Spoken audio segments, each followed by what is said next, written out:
Hello everyone, welcome back. So today we're gonna do beauty on a budget, and I'm pretty sure I didn't do this last month.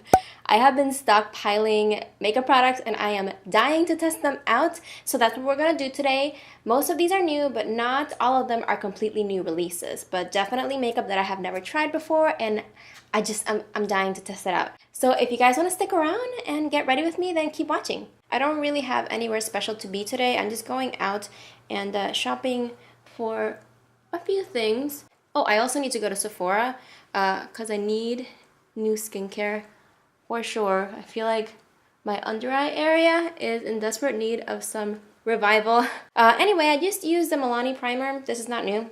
I have some new eye products. I got the Wet n Wild Not a Basic Peach palette, and I already tried Rose in the Air. I'm hoping this one is just as good. And I also got this Revlon Color Charge Loose Powder, and this is in Holographic. I'm gonna start with transition just to set that under eye primer. Why? What do I want to do today? I feel like it's so early. I couldn't sleep, so I just decided to film. It's pretty early in the morning. Now I'm taking this transition color and I'm just going to slowly build it up in the crease, outer corner. This particular shade is not blending as smoothly as the Rose in the Air palette, but it is very pretty. I also don't want to go too dramatic because I'm not feeling like wearing false lashes. Just realized I was recording and my mic wasn't on, so sorry about that. I haven't really done much. I just went into the darker shade and I'm blending it into the outer corner. See, this eye always looks better than this one.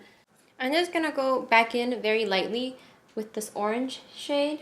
I'm gonna go over the whole thing, and I'm using a Wet n Wild brush. For my lid, I'm gonna go into this purpley shade right here, just so it'll tie in with the holographic powder. It's got like flecks of gold. No, I feel like those shimmers are just doing what they want instead of applying evenly. So it almost looks like it's matte, except it's picking up shimmers in weird places. I'm trying really hard to place it right in the center. All right, I'm just gonna leave that as is. I'm not loving it, but I also don't want to wash it off. I'm gonna take this transition shade and blend out the edges. I do want you guys to see, like, I'm just gonna look down. Take a look. Do you see? Like, right here there's patchiness, right here there's patchiness. Right, so there's definitely not consistency within these Wet n Wild palettes because the Rose in the Air one is very different. The formula is very different. I don't have half as much trouble with that one. I'm gonna let this be. I'm gonna let this be and move on because I cannot. We are going to move on to face, and I have two primers to try out. I have the e.l.f. Hydrating Face Primer and the Maybelline Master Prime Hydrate and Smooth Primer. I'm gonna go with the Maybelline. I don't want to do half and half because I'm gonna forget which half has which. Alright, so it is a white primer. That is interesting. Wow, that feels really nice. I feel like it's similar to the Makeup Forever Hydrating, at least in texture. Has a little bit of slickness to it. Alright, this is the product that I'm most excited to try today. I have the LA Girl Pro Coverage High Definition Foundation, and I bought the white one because I'm not sure this is gonna match. This is the fair shade. It was the lightest shade in store. I have my Real Technique sponge. That's what I'm going to use. I am liking the coverage so far, and it's dealing with my redness really well. You guys, look at this. She's got coverage. It feels really good. Like I'm not wearing anything. I am loving this. It looks so good. It looks so natural. Hydrating, but not shiny per se. To conceal, I'm gonna go in with the Wet n Wild Photo Focus concealers. I currently use two of them because they don't have a shade in between. Sometimes I feel like if I put too much of the light on, it almost draws attention to my under eye. So I just gotta be careful. Alright, we are going to set, and I'm using the Ben 9 Neutral Set Colorless Powder. When I bake, even with the colorless powder, this is pretty light. It just makes my under eye look more wrinkly than it really is. I feel like not very many people have issues with baking, so maybe I'm doing it wrong. Moving on to brows, I have two products to try. I figure I will use both because one is thicker, one is thinner. This is the Maybelline Total Temptation Brow Definer and the Micro Pencil. And I got the shades Deep Brown in both of these. Listen, brow pencils is something that I can't get enough of. It's got a tiny little spoolie on the other side. That's cute. Alright, the pencil's definitely firm enough. I'm pretty sure I can use this in the front of my brow, but I still want to try the micro brow pencil. I'm going to go in with that. It is a little thicker than I expected. And the colors are a little different. This one is a little bit warmer than the definer. I went ahead and finished both of them with the pencil. I cleaned up the edges a little bit too to kind of just spruce them up. Now I'm going to go in with the L'Oreal Brow Stylish Plumper. Can't talk today. I've really been loving this. I've been trying to do the feathery brow. I don't have enough hairs to do so, but this kind of gives some illusion. I just brush them up. After I do this step, I like to go back in with a pencil to kind of fill the areas that are a little bit more exposed now. To finish off the eye look, I'm gonna go into the darker shade with a really small brush. And I'm just going to place this really close to the lashes. I'm going to go into the next shade over. It's like a little burnt orange. Alright, so let's see how this works out. I have the Revlon Color Charge Loose Powder. It's very finely milled and it doesn't really pack pigment. I feel like it's supposed to change up whatever you have on your lid. I'm just going to take a pencil brush. I'm going to wet it a little bit. I'm going to put this in the inner corners. Ooh, okay. Ooh, okay, it's kind of going everywhere. Hold on. I can fix this. So it does kind of reflect. Purple brings a little bit of lightness to the eyes, but I don't like how it's kind of bringing out the darkness in that inner corner. I am going to top it off with a little bit of Nylon by MAC. I'm going to go in with a little bit of the Butter Bronzer to contour.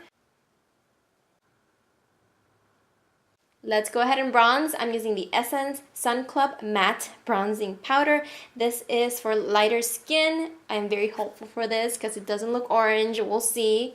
This bronzer is less than $5. It's really inexpensive. And it is massive. Wow. Okay. Okay, bronzer. $5 bronzer. You guys, I'm kind of flipping out. This bronzer looks so good.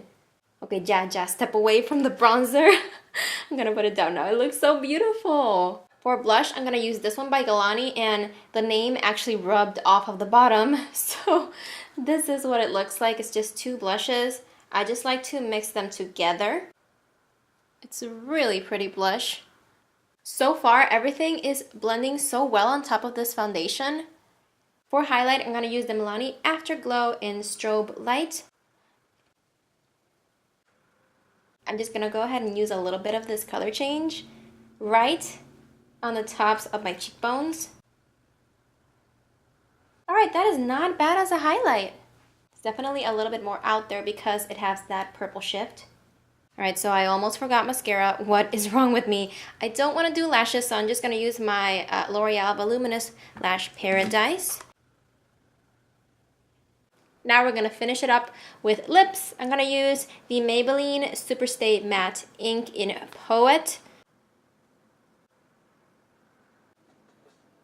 I'm actually going to top it off with a little gloss. This is the e.l.f. Plumping Gloss in Champagne Glam. I've never tried an e.l.f. gloss before. Let's see how I like it.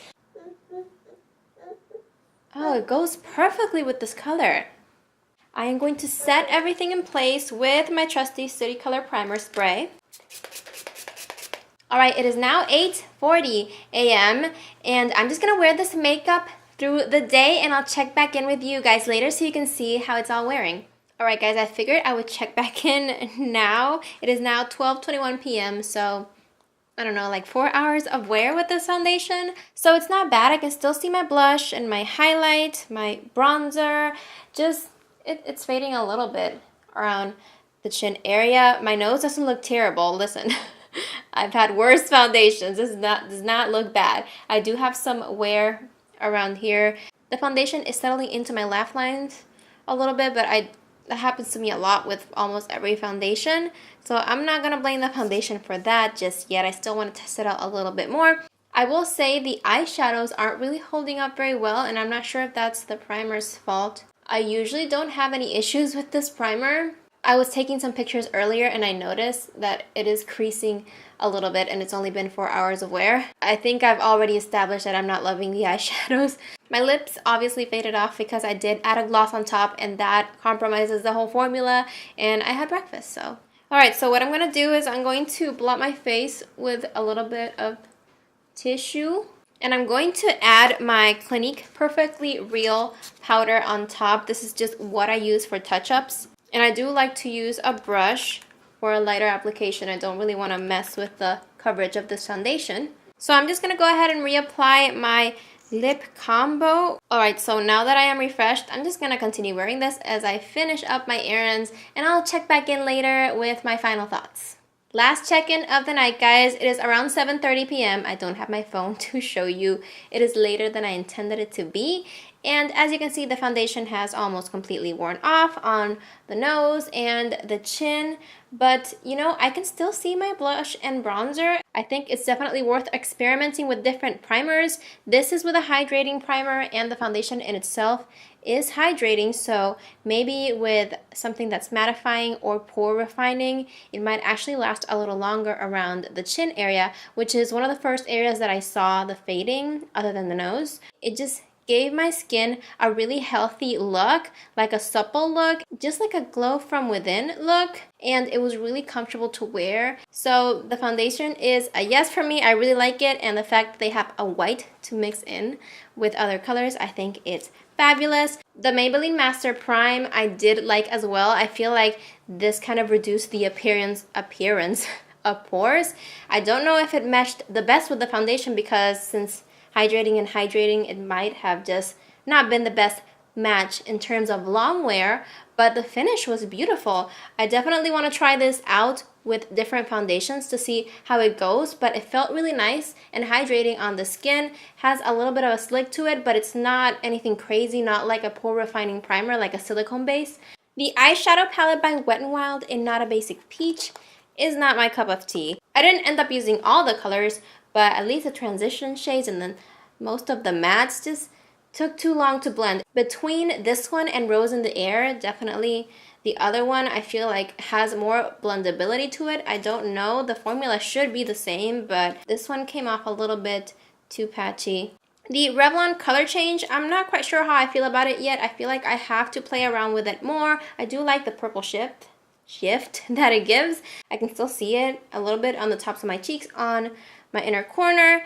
But a thing to mention, NYC actually has a very similar product to this, and it has an applicator. I actually have it right here. It's the Multi-Reflex Powder Sparkle Eye Dust. So here's both of them on. This one is the Revlon, and this one is the NYC. They're not dupes. They both have like that purple shift. This one is more of a lavender shift, and this one is more purpley. I do have to play around with this product more to see how I feel about it, maybe on top of other eyeshadows.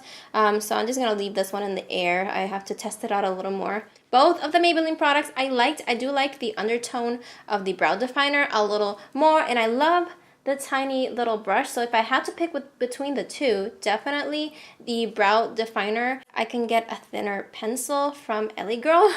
Lastly, I have the Essence Sun Matte Bronzing Powder. I love this. It's amazing. If you have light skin, it's really nice. It's a little bit darker than the number 7 bronzer, so it just has a little bit more color. It smells really good, and it's a massive bronzer.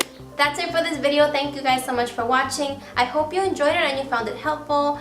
Make sure to subscribe before you go and click that little bell to be notified when I post. Leave your video requests. If you have anything in particular that you want to see, let me know and I will film it for you. Again, thanks for watching and I'll see you in my next one. Bye.